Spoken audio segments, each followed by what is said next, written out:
La ville de Dalmine, avec le conseil de l'Université de Bergamo et le soutien de nombreux entrepreneurs, ont lancé une étude pour le réménagement de l'ancienne route nationale numéro 525. Elle se compose d'un parcours d'une trentaine de kilomètres entre Bergamo et Bellinzago Lombardo. Dans notre étude, en ce qui concerne l'enquête, en plus de la portion qui traverse Dalmine, nous avons également inclus les zones qui tombent dans les municipalités de Lallio et Osio Sopra. La première question de discussion concerne les conditions de la route et du trafic. Nous avons recueilli une vue d'ensemble de l'état de la circulation dans les différentes bandes horaires à l'intersection de la route nationale 525 et de la route nationale 470, plus connue génériquement comme Villa Dalmine. À 6 heures du matin, vous avez une présence modeste de voitures dans la direction de l'autoroute. À 11 heures, le trafic se déplace sur la route 525 en direction Osio Sopra et le nombre de véhicules en transit augmente de 66%. Le trafic des points est atteint à 18 heures quand on a une moyenne de 80 machines par minute avec des pics d'une centaine de voitures par minute et des retards liés au passage d'une vingtaine de camionnettes et de camions par minute.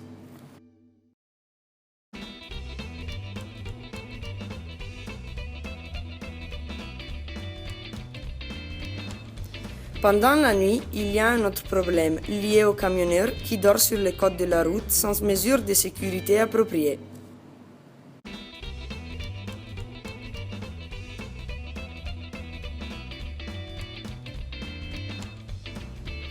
Sur les chemins, on peut voir des zones délimitées par des clôtures du chantier qui sont caractérisées par des bâtiments abandonnés et désaffectés.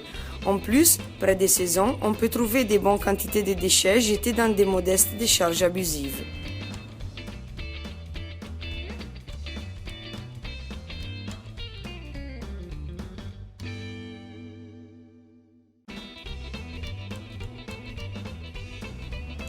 Analysant les pistes cyclables, on peut voir une situation très variée. Celles ne sont pas présentes dans la première partie du territoire de la municipalité de Dalmine. La situation s'améliore dans la direction du centre du pays, où les sentiers sont bien entretenus et de dimensions appropriées. Près de la ville de Osio Sopra, il y a une grave détérioration des conditions de la route, avec des abris et des plaques de rue qui bloquent le passage des cyclistes, déjà rendu difficile par les déchets abandonnés.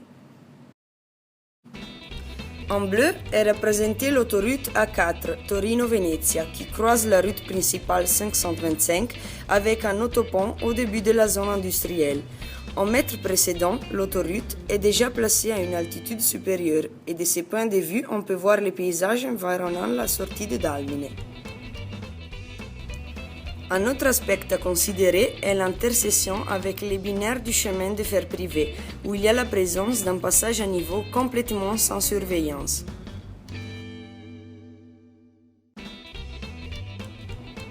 Le territoire de Dalmine est internationalement reconnu pour la présence d'une forte industrialisation dans sa zone sud, domicile des entreprises comme SIAD, REA et Tenaris Dalmine.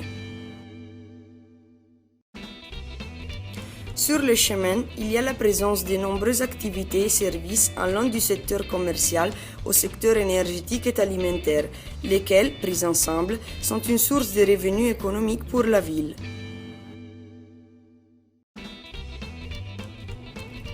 Malgré le niveau des services est très bon, c'est en cours la construction de 2 installations supplémentaires avec des parkings réservés pour Bricoman et McDonald's dans le nord-ouest du pays, comme c'est visible dans le projet représenté ici.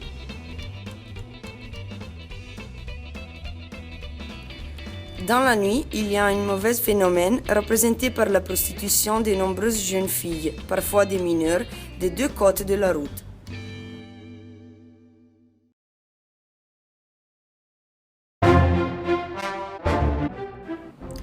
On est ici pour demander ce que l'avenir nous réserve, mais surtout, on veut proposer des idées pour le réaménagement de la zone. Merci pour votre attention.